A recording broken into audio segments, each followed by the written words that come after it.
대동여지도와 김정호. 한국 사람이라면 이 이름을 한 번쯤은 들어봤을 겁니다. 초등학교 위인전에 나오고 국사 교과서에도 나옵니다. 김정호라는 사람이 조선 팔도를 3번 돌아다니고 백두산을 7번 올라서 만든 지도.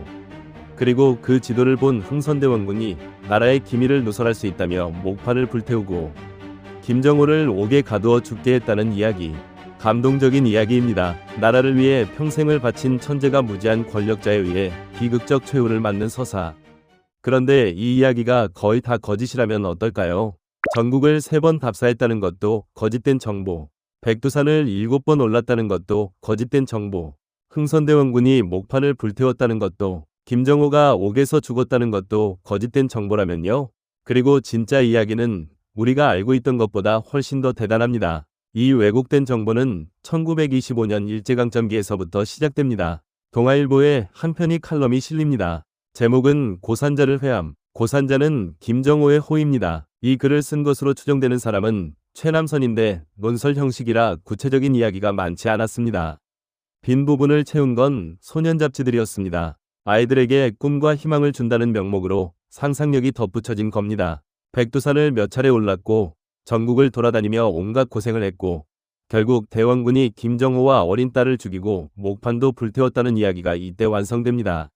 그리고 1930년대 중반 조선총독부가 발행한 조선어독본이라는 교재에 이 이야기가 그대로 실립니다. 최남선의 원래 글에는 관원에 의해 판목이 몰수당했다고만 되어 있었는데 조선어독본에서는 흥선대원군이라는 구체적인 인물을 등장시켜 목판을 불태우고 김정호를 옥사시킨 것으로 변형시킵니다. 최남선은 아마도 조선 백성에게 자긍심을 불어넣으려는 목적을 두었던 것으로 보입니다. 일본의 측량가 이노 다다타카보다 김정호가 더 위대하다는 것을 보여주고 싶었던 겁니다. 그런데 조선총독부는 이 이야기를 다른 방향으로 이용합니다. 흥선대원군이라는 구체적 인물을 등장시켜 조선이 스스로의 인재를 죽이는 나라였다는 인식을 심고 조선의 멸망이 당연한 것이었다는 논리를 만들어내기에 이른 것이지요. 그리고 10년 뒤인 1935년 조선총독부가 발행한 조선어독본이라는 교재에 이 이야기가 실립니다. 여기서 한 가지가 더 추가됩니다. 흥선대원군이 김정호를 옥에 가두고 목판을 불태웠다는 내용입니다. 최남선의 원래 글에는 관원에 의해 판목이 몰수당했다고만 되어 있었는데 조선어독본에서 대원군이 불태우고 옥사시켰다는 이야기로 변형된 겁니다. 왜 이런 이야기가 만들어졌을까요? 일제 입장에서 생각해보면 답이 보입니다. 흥선대원군을 새로운 문물을 거부하는 폐쇄적인 인물로 만들고 조선이라는 나라가 스스로의 인재를 죽이는 나라였다는 인식을 심어주는데 이보다 좋은 이야기가 없었을 겁니다. 이 이야기는 해방 이후에도 살아남았습니다. 초등학교 교과서에 실렸고 위인전에 빠지지 않았고 수십 년 동안 대한민국 국민의 상식이 되었습니다. 1990년대에 학계에서 하나씩 반박하기 시작했지만 교과서가 바뀌는 데는 더 오랜 시간이 걸렸습니다. 그러면 진짜 김정호는 어떤 사람이었을까요? 남아있는 사료들로는 더 이상 알아낼 길은 없습니다. 김정호에 대해 남아있는 방대 기록을 전부 합쳐도 A4용지 한 장이 안 됩니다. 생년도 정확하지 않고 죽은 해도 추정입니다. 본관도 가계도 확실하지 않습니다. 세계적으로 유례가 없을 정도로 족보가 발달한 조선에서 가계 기록조차 없다는 건 그의 신분이 양반은 아니었다는 뜻입니다. 평민 출신의 장인 혹은 교서관 소속의 각수였을 것으로 추정됩니다. 우리가 확실히 아는 건 3가지뿐입니다. 김정호에 대해 기록을 남긴 사람이 딱 3명 있습니다. 첫 번째, 친구 최한기.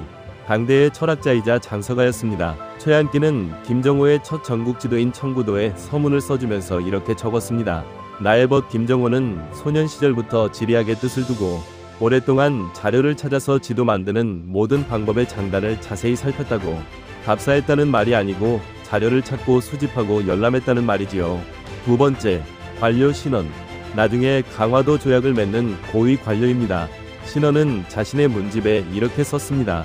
나는 비변사와 규장각에 소장된 것, 오래된 집안에 좀 먹다 남은 것들을 널리 수집하여 김정호에게 줬고 여러 본들을 서로 참고하고 여러 책들에 근거하여 합쳐서 편집하게 하였다고. 국가기관의 지도를 직접 제공한 겁니다. 세 번째, 유재건. 이양견물록이라는 책에 김정호를 이렇게 소개했습니다. 깊이 고찰하고 널리 수집하여 대동여지도를 손수 판각하여 세상에 펴내던데 그 정밀하고 상세한 것은 고금의 그 짝을 찾을 수 없다고. 세 사람의 기록에서 공통점이 보입니다. 누구도 김정호가 전국을 답사했다고 쓰지 않았습니다. 모두 자료를 찾고 수집하고 비교하고 종합했다고 적었습니다. 보통 사람들은 직접 답사해서 만든 지도가 더 대단하다고 생각합니다. 발로 뛰어서 산을 오르고 강을 건너고 직접 눈으로 확인해서 그린 지도. 그게 더 감동적이고 더 위대해 보이니까요.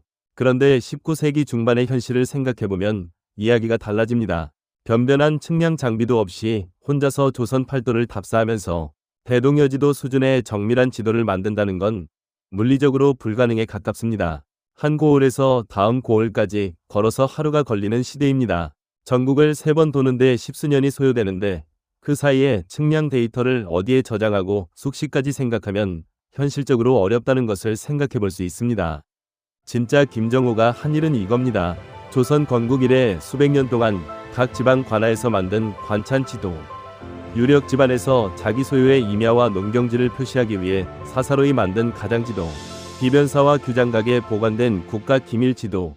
이 모든 것을 수집하고 하나하나 비교하고 서로 모순되는 부분을 교차 검증하고 확인이 안 되는 곳은 옛것을 따르되 후고를 기다린다고 표시하면서 수천 개의 파편을 하나의 체계로 통합한 겁니다. 이건 발로 뛰는 것보다 어떤 면에서 더 어려운 작업입니다.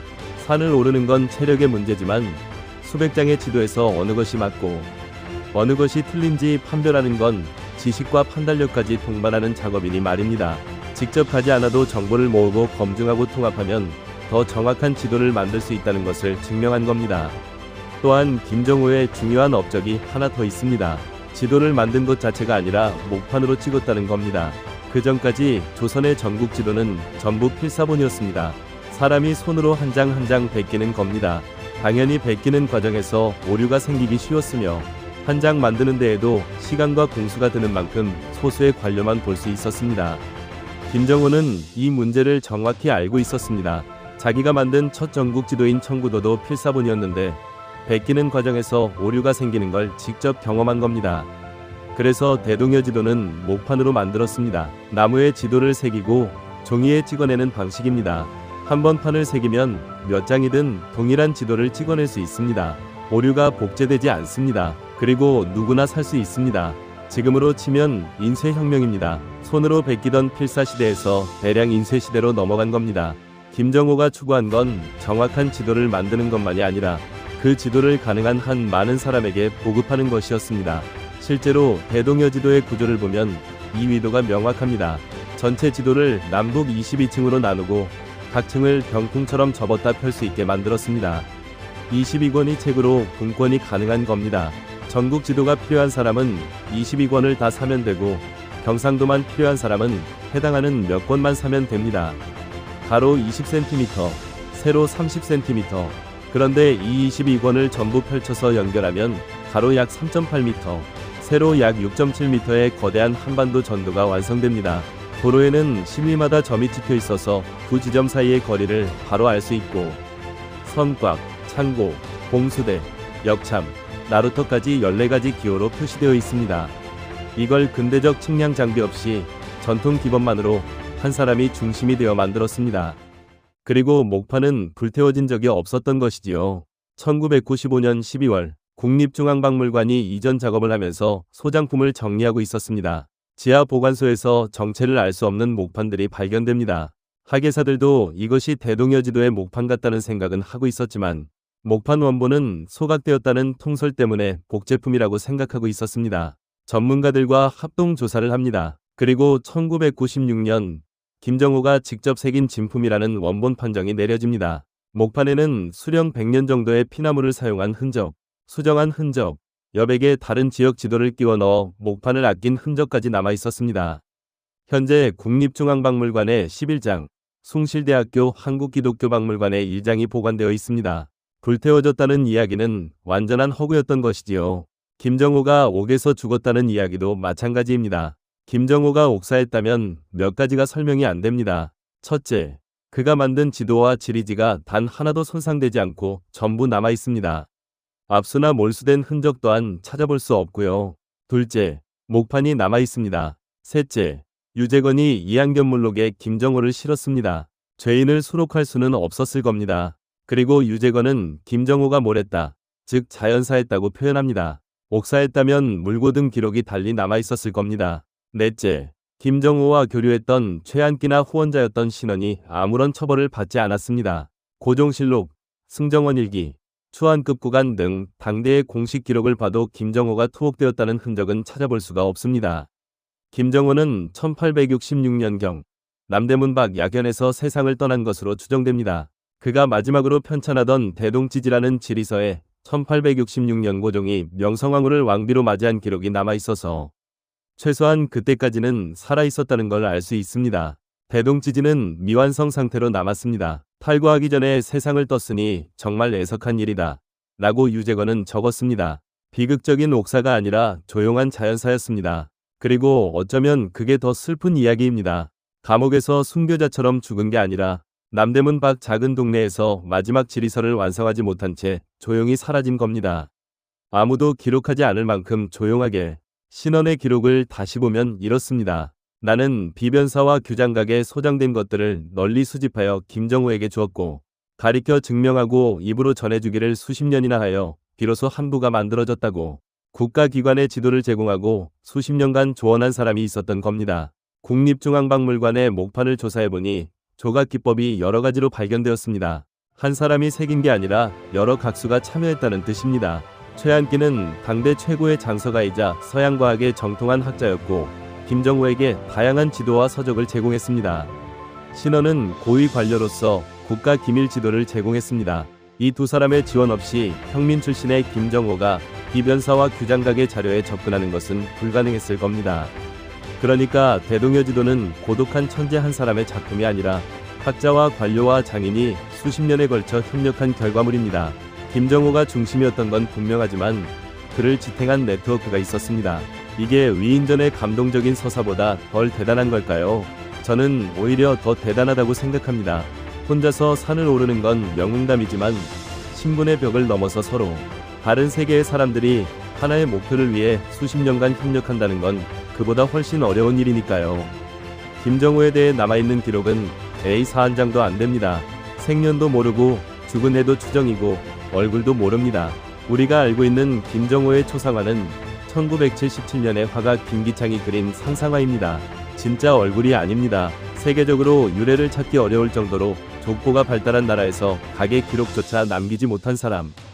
그런 사람이 그 나라의 전 국토를 가장 정확하게 기록한 지도를 만들었습니다. 그리고 우리는 그 사람의 진짜 이야기 대신 1925년에 시작되어 소년 잡지에서 부풀려지고 조선총독부 교과서에서 확정된 감동적인 거짓말을 100년 가까이 외우고 있었습니다. 와전된 것처럼 김정호가 산을 여러 번 오르거나 옥에서 생을 마감하지는 않았습니다. 목판이 불태워지지도 않았고요. 하지만 그는 수백 장의 지도에서 틀린 부분을 고치고 빈 부분을 채우고 모순되는 부분은 다른 자료로 교차 검증하는 작업을 30년 넘게 했습니다. 그리고 그 결과물을 나무에 새겨서 누구나 살 수 있는 책으로 만들었으며 마지막 지리서를 완성하지 못한 채 세상을 떴습니다.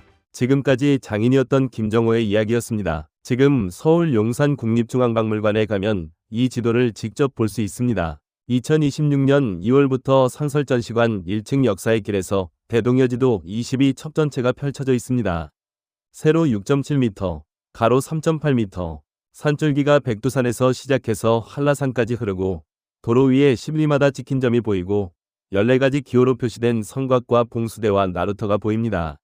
옆에는 김정호가 직접 새긴 목판 원본도 함께 전시되어 있습니다. 나무 위에 남은 수정 흔적, 여백을 아껴 쓴 흔적, 160년 전 목판을 사용함으로써 지리정보의 보급화를 꾀했던 김정호의 장인정신을 직접 느끼실 수 있습니다.